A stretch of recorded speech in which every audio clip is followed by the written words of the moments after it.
To get more insight in how the people of Jizir Canton reacted to the announcement of the Democratic Autonomous Administration of Jizir Canton, joining us now live from Qamishlo City, Abdullah Isa Hasso, member of the Rojava Center for Strategic Research and Studies.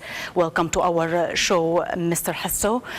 Give us a sense on how the people of Jizir Canton, with all its components, reacted to the announcement of the Autonomous Administration of Jizir Canton. Welcome to you too. Well, we have to know that Kurds in Syria make up around 1/10 of the population and have suffered from repression for decades. So that Kurds have thought of running out their territory affairs since the breakout of civil war in 2001.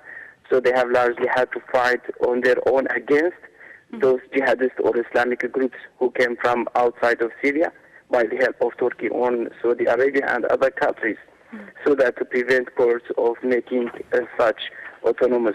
But by this announcement of self-independence administration, it doesn't mean to be divided from Syria, and it's not the creation of autonomous government.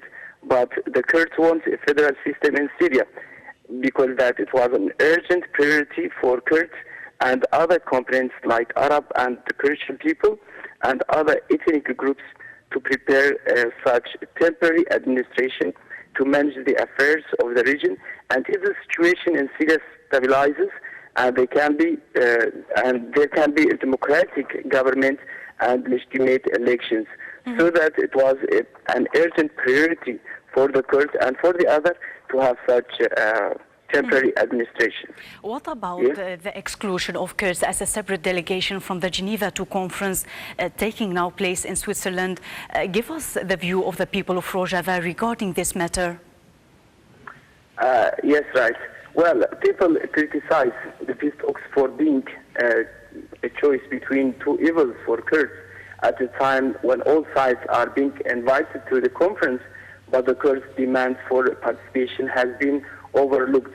So the Syrian opposition's attitude is not, if we say that, like, not different from of the President Bashar al-Assad, who wants to prevent Kurds from such participation.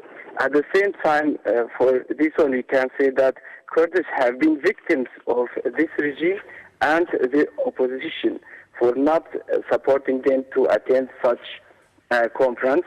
But as we know, that conference had previously raised hopes of making progress on the generations, like old Kurdish question that we won't allow Geneva II to become another Lausanne for Kurds.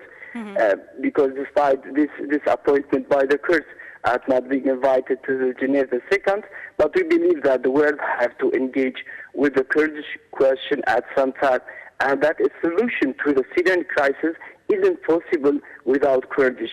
So this solution without Kurds cannot be done on the ground. And the solution for Syrian is only possible if all relevant forces be represented, so that actually Kurds in Syria are locked in conflict between, we say that, like, with both the Assad regime and the Islamic extremists. And at the same time, they neglected their pleas for real solution, like to be fallen on deaf ears in the West and haven't been invited to the Geneva peace talks the second. Abdullah Isa Hasso, member of the Rojava Center for Strategic Research and Studies. You've been with us from Qamishlo. Thank you very much for joining us.